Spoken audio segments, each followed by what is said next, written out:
자, 안녕하세요. 베리타스 S 수학을 가르치고 있는 우도현이라고 합니다. 저번에도 인사 한번 드렸었는데, 저번에 제가 이제 수학 공부를 잘 할 방법에 대해서 제가 이제 주기적으로 영상을 찍어서 이제 계속 올려드린다고 얘기를 했는데, 그 두 번째 시간입니다. 첫 번째 영상에서 제가 뭐라고 했냐, 오답노트를 만들지 말아라. 오답노트, 좀 약간 의미 없는 오답노트를 만들지 말라고 했어요. 그게 뭐냐면, 시간만 많이 걸리고, 정말 내가 많이 틀리는 상황이 생겼을 때 그 많은 문제들을 전부 다 노트에다가 오려 붙이고 이렇게 하지 말라. 그럼 어떻게 해라? 나의 생각 노트, 그 생각 노트를 또 따로 만들지 말고 본인이 보고 있는 교재나 이런 것들을 이용을 해서 그 밑에다가 코멘트 같은 거를 적는 그 코멘트 노트를 만들어서, 사실상 여러분들이 사용하고 있는 여러 가지 교재가 있을 거잖아요. 그 교재의 자체가 나의 오답 노트도 되고 교재가 될 수 있게 그렇게 이용을 하라고 제가 말씀을 드렸습니다. 그래야 효율적인 공부가 가능하거든요. 불필요한 노력을 어디 다른 데다가 쓰지 않게 되니까 그런 말씀을 드렸어요. 자, 그러면 이제 두 번째, 저기 이제 제목에서도 보셨다시피 지금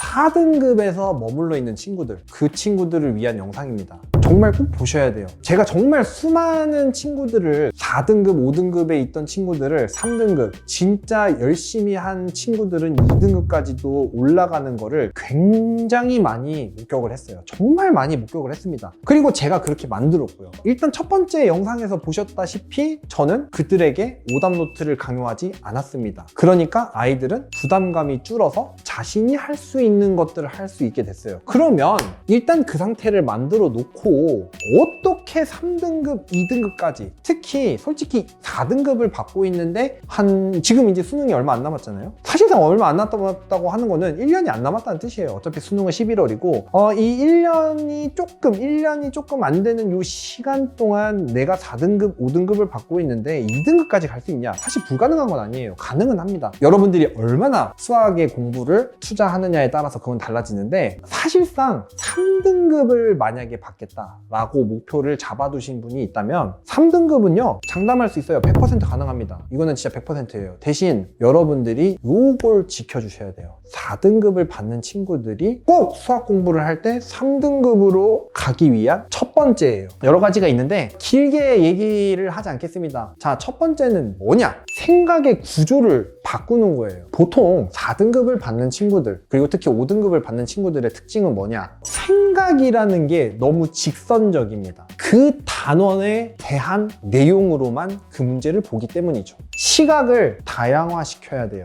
너무 당연한 얘기 아니냐? 여기 메인 테마가 있어요. 예를 들면 지수함수나 로그함수라고 칩시다. 그러면 우리가 3점짜리, 2점짜리 문제를 풀거나 4점짜리 쉬운 문제를 풀 때는 문제들이 직선 구조입니다. 직선 구조라는 거는요, 하나의 테마로 하나의 루트로만 진행을 해도 문제가 답이 나온다는 뜻이에요. 한 단원 안에서 이루어진다는 뜻이죠. 근데 이 정도까지 풀 수 있는 정도 친구들이면 4등급이 나와요. 4등급도 3점짜리만 맞춰서는 4등급이 안 나옵니다. 5등급도 안 나올 수도 있어요. 5등급 나와요, 거의. 그러면 4등급 받는 친구들은 4점짜리도 몇 개씩은 맞춘다는 뜻이에요. 왜? 공부를 했는데 쉬운 4점짜리는 3점짜리 난이도랑 크게 다르지 않기 때문에. 3등급을 가려면 약간의 내가 생각, 응용을 할 수 있는 능력이 필요한 문제들에 대한 구조를 이해하고 풀어야 돼요. 그러면 문제가 입체화가 됩니다. 그럼 그 친구들이 4등급을 받는 이유는 뭐냐? 생각이 너무 직선적이라는 거죠. 그러면 어떻게 해야 되느냐? 예를 들어서 지수나 로그 함수의 형태의 문제들이 출제가 될 때 이걸 어렵게 출제가 되는 순간 어떻게 되느냐? 다른 단원들의 내용이 융합이 돼요. 시야를 바꾸셔야 됩니다. 그 문제를 풀 때 나는 지수함수나 로그함수의 개념을 너무 충실히 알아. 나 개념은 알아. 그래서 개념대로 풀 수 있어. 라고만 끝나면 4등급인 거예요. 그럼 그 문제를 바라볼 때 어떻게 해야 되느냐? 나는 여러 가지 수학의 전체를 배웠어. 특히 고1 때 배운 수학도 있고 중학교 때 배운 수학도 있어요. 그러면 걔네들을 끌어올려는 생각의 구조를 바꿔야 합니다. 생각의 구조. 자, 지수함수, 로그함수가 있어요. 그럼 우리는 지수함수와 로그함수에 대한 어떤 여러 가지 개념들만 가지고 이 문제를 해결하려고 합니다. 근데 그러면 절대로 해결되지 않는 문제를 출제를 해요. 복합 사고력을 요구하기 때문에. 여러분들은 지금 그렇게 공부를 하고 계시는 겁니다. 그래서 저는 어떻게 그 친구들에게 3등급을 만들어 주려는 노력을 했느냐, 지금 여러 가지 문제들, 단원 테마들이 있어요. 그러면 그 문제들의 테마를 주고 이렇게 얘기합니다. 지금 너희들이 보고 있는 지수 로그 함수 문제를 지수 로그 함수의 개념 이외의 내용으로 그 문제를 바라봐라, 이렇게 얘기를 합니다. 그럼 그들은 지수 함수에 대한 뭐 점근선, 이런 여타 수많은 지수 로그 함수에 대한 개념을 완벽히 배제하고 그 문제를 바라보게 하는 거예요. 뭐가 필요한 것 같아?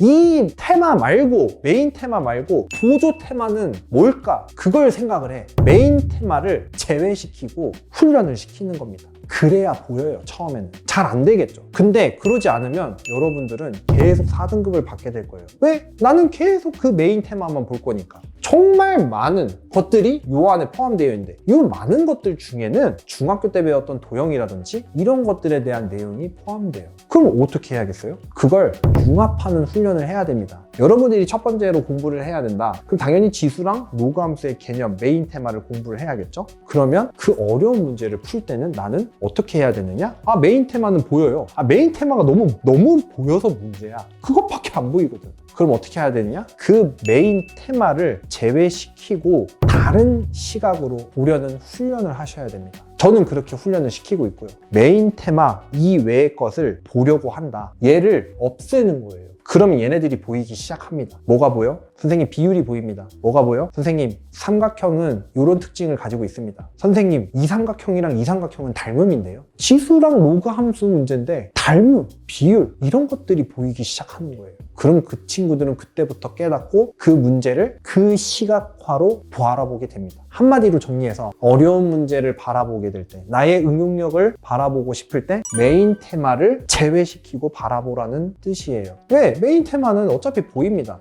이거 삼각함수 문제구나, 함수의 극한 문제구나, 그것만 바라보고 있으면 안 됩니다. 외적인 부분을 봐라. 중심을 바라보지 말고 겉을 바라봐라. 사실상 그게 큰 그림을 보라는 거랑 똑같은 이치죠. 다시 한번 정리해 드릴게요. 지금 4등급, 5등급에서 허덕이고 있는 친구들, 일단 공부는 열심히 하는 거는 무조건이죠. 근데 그냥 멍청하게 앉아서 문제만 풀면 성적이 안 오릅니다. 어떻게 하라고? 메인 테마를 없애고 바라봐라. 그 문제들을, 메인 테마를 없애고 바라보는 그 시선이 여러분들을 3등급, 그게 좀 더 고급화되면 2등급까지 갈 수 있다. 이 훈련을 어려운 문제들, 내가 못 풀었던 문제들을 딱 펼쳐놓고 그렇게 풀어보려고 노력을 해보세요. 처음엔 잘 안 되겠죠. 딱 2달 정도만 내가 너무 어려운 문제를 가져오면 안 됩니다. 적당히 어려운 기출문제를 가져다가 메인 테마를 제외한 나머지를 보려고 하세요.